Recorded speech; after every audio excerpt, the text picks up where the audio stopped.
आज कांता जी बहुत खुश थी। पूरे 6 महीने के बाद बहू बेटे से मिलने जा रही थी। नई नवेली बहू निर्मला नौकरी के चक्कर में 4 दिन भी सास के साथ ना रह सकी थी।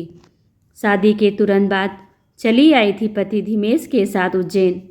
कांति जी ने ट्रेन से उतरते ही टैक्सी ली और पहुंच गई बेटे के आशियाने। किंतु यह क्या, दरवाजे पर बड़ा सा ताला लटक रहा था। कांति जी खुशी पल भर में ही कफूर हो गई। पर्स में से फ़ोन निकाला ही था कि पड़ोसन की आवाज़ सुनाई पड़ी। आप आ गई? आइए आइए। निर्मला ऑफिस जाते समय चाबियां दे गई थी। सुबह ही बताया था उसने, मम्मी जी आ रही हैं, आइए हमारे साथ भी चाय पी लीजिए। कांति जी का मन तो क्षुब्ध हो गया था, लेकिन अभी 4 ही बज रहे थे। बहू पता नहीं कब तक लौटे। बेटा धीमेश भी टूर पर गया हुआ था, सो मन मारकर बैग उठाया और चल दी पड़ोसन के साथ। कुछ इधर उधर की बातें की, चाय पी और चाबी लेकर आ गई वापस बेटे के घर में। शाम के 7 बजे तक कांति जी का मन अत्यंत क्षुब्ध हो गया। बेटा तो टूर पर गया हुआ था, लेकिन बहू को तो पता था कि आज वह आने वाली है।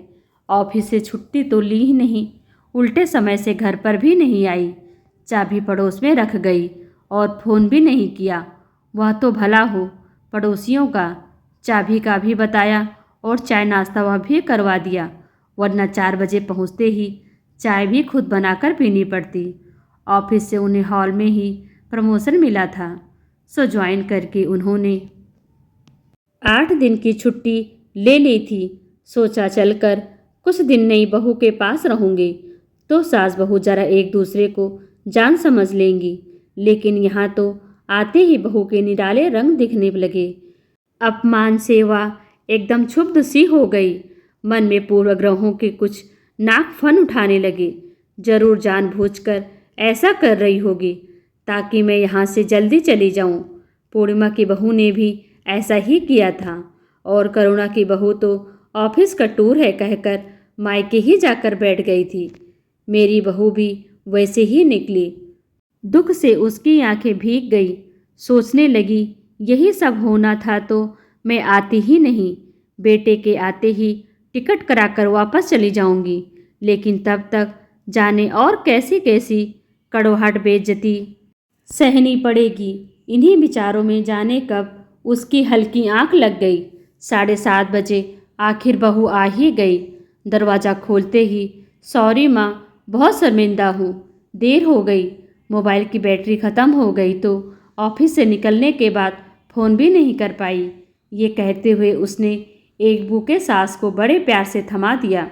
ताज़े फूलों की खुशबू बिखेरता खूबसूरत बुके कांति जी के हाथ में था, और बहू उन्हें प्रणाम करने के लिए झुकी हुई थी।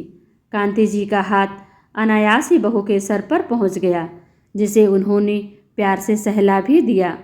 अप्रत्याशित सुख का एक झोंका सास बहू के प्रेम से भर गया। और यह देखो, मैं आपके लिए साड़ी लाई हूँ, इसलिए देर हो गई। मुझे कोई साड़ी पसंद ही नहीं आ रही थी। आखिर बड़ा ढूंढने के बाद जाकर यह साड़ी पसंद आई। बताओ ना माँ, आपको पसंद आई कि नहीं?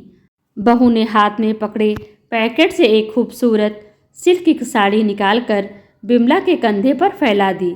भीगी आँखों और खुशी से रूंधे गले से उन्होंने कहा, बहुत सुंदर है बेटा। सच में माँ जी, बहू का चेहरा खिल गया।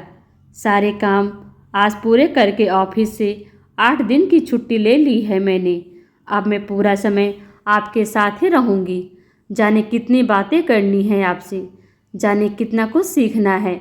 चलिए, अब तो सबसे पहले मैं आपकी पसंद का खाना बनाने रसोई घर में जाती हूँ। पहले चाय बना के लाती हूँ, आप बैठो। बस 5 मिनट। नन्ही बच्ची की तरह वह उनके गले में बाहें डालकर झूल गई। उसकी पीठ पर स्नेह से हाथ फेरकर कांति को लगा वो अपनी बेटी के यहाँ आई है। वो भी साथ साथ रसोई की तरफ चल दी। मन के सारे पूर्वग्रह खुशी के आंसुओं के साथ धुलते जा रहे थे। दोस्तों, ये कहानी आपको कैसी लगी कमेंट कर हमें ज़रूर बताएं। वीडियो को लाइक कर चैनल को सब्सक्राइब करना बिल्कुल भी ना भूलें। Thanks for watching.